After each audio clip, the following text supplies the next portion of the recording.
Nakakalungkot. Itong mga online na mga sugal ay ginawan nila ng paraan para lubusan itong maihikayat sa mga tao ngayon.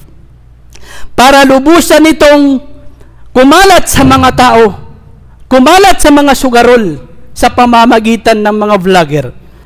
Na pagkatapos ng kanilang vlog, o kaya sa kalagitnaan ng kanilang vlog, o kaya doon sa baba ng kanilang mga video, mayroong mga patalastas na naghihikayat ng mga online na pagsusugal na ito, na hindi pa masatisfied sa ibinibigay sa kanila ng Meta sa kanilang mga vlog, naghihikayat pa sila, nagpapatalastas pa sila ng mga haram na mga game na ito, mga haram na mga sugal na ito na mga online. Matakot kayo kay Allah.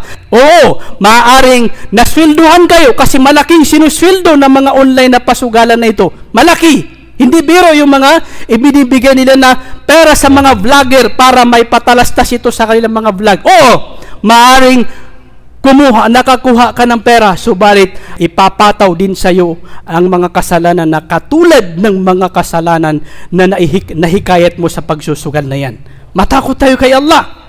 Mamamatay din kayo. Wallahi, lahat tayo, ito mga vlogger, mamamatay din kayo.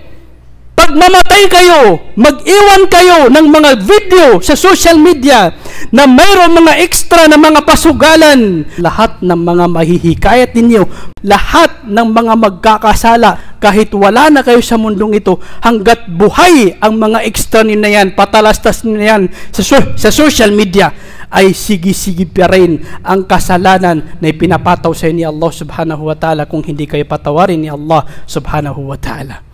Matakot tayo. Huwag nating ipagpalit ang akhira natin sa kakarampot na makamundong bagay. Nakakatakot na mayroon sa atin na kapag Islamic video, hindi niya isi-share. Pero pag mga video na mga kasalanan, mayroon pang mga online na pagsusugal, isi-share nila. Kasama kayo sa kasalanan at lahat ng mga mahihikayat ninyo, mararating ng mga video na isi-share nyo na yan, na magresulta ng kasalanan na yan, ay kasama kayo sa kasalanan pagkakasala kay Allah subhanahu wa ta'ala.